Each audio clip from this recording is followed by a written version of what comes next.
Everyone, स्वागत है आप सबका मेरे न्यू वीडियो में।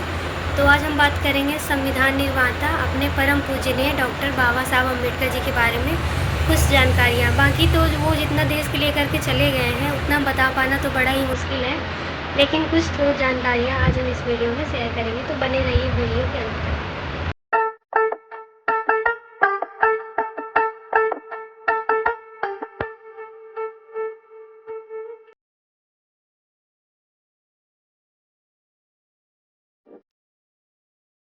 हेलो एवरीवन, का जन्म 14 अप्रैल 1891 में मध्य प्रदेश के महू में हुआ था, जो कि वर्तमान में इस समय इंदौर ज़िले का हिस्सा है।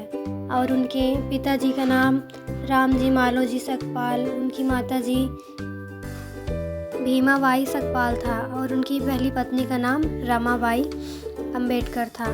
और उनका धर्म हिंदू धर्म था, लेकिन हिंदू धर्म में होते हुए भी हिंदू धर्म के ब्राह्मणवादियों मनुवादियों लोगों के कारण ऊंच नीच छुआछूत भेदभाव के कारण उन्होंने 14 अक्टूबर 1956 को अपने लाखों समर्थकों के साथ नागपुर की दीक्षा भूमि में उन्होंने हिंदू धर्म को छोड़कर बौद्ध धर्म अपना लिया।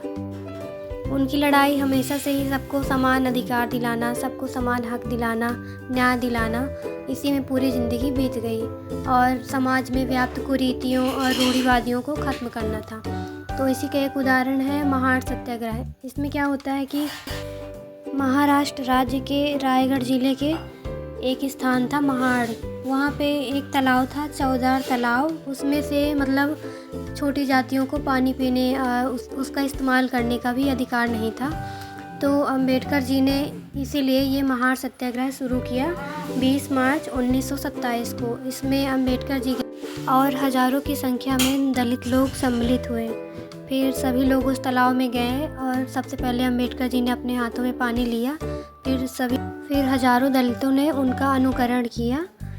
यह अम्बेडकर जी का पहला सत्याग्रह था।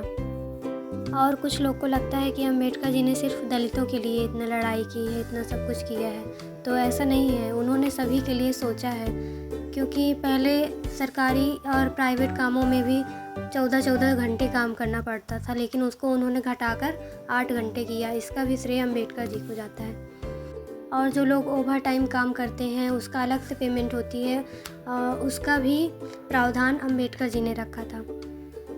और आरबीआई की स्थापना में भी इनकी अहम भूमिका रही। इन्होंने ही बैंक की कार्य पद्धति और उसका दृष्टिकोण हिल्टन यंग कमीशन के सामने रखा था। और जब यह 1926 में कमीशन भारत में आया तो इनकी सभा ने अम्बेडकर जी के द्वारा लिखी हुई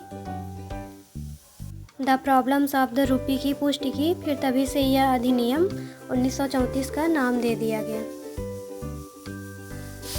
और अम्बेडकर जी पहले ऐसे इंसान होंगे मेरे ख्याल से तो, जिन्होंने महिलाओं के लिए इतना कुछ सोचा समझा कि जितना किसी ने नहीं सोचा होगा। उन्होंने हिंदू कोड भी लाया, जिसके लिए नेहरू जी तैयार नहीं थे, लेकिन अम्बेडकर जी डटे रहे कि हिंदू कोड बिल लागू हो। और हिंदू कोड बिल में क्या था कि महिलाओं के लिए सब कुछ समानता का अधिकार, महिलाओं को पुरुषों के बराबर कानूनी अधिकार और मैटरनिटी लीव का अधिकार, और अगर कोई विधवा हो गई तो वो दोबारा से शादी कर सकती है, ये भी अधिकार दिया। क्योंकि ये सब पहले नहीं था, पहले सिर्फ महिलाएं सिर्फ चूल्हा चौका तक ही रह जाती थी, लेकिन इसके बाद फिर उन्होंने पुरुषों के बराबर शिक्षा समानता सब कुछ बराबर मिलने लगा भारत की सभी महिलाओं के लिए, ना कि सिर्फ दलित महिलाओं के लिए। और अब हम बात करेंगे पूना पैक्ट। ये एक समझौता था जो कि डॉक्टर अम्बेडकर और महात्मा गांधी के बीच में हुआ था। अम्बेडकर जी चाहते थे कि दलित के लिए राजनीतिक प्रतिनिधित्व हो, लेकिन गांधी जी ऐसा नहीं चाहते थे, इसलिए वो अनशन पर बैठ गए।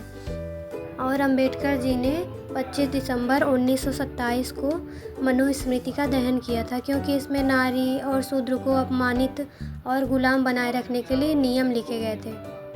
और ये जो तिरंगे पर हम अशोक चिन्ह देखते हैं, इसमें भी अम्बेडकर जी का श्रेय है।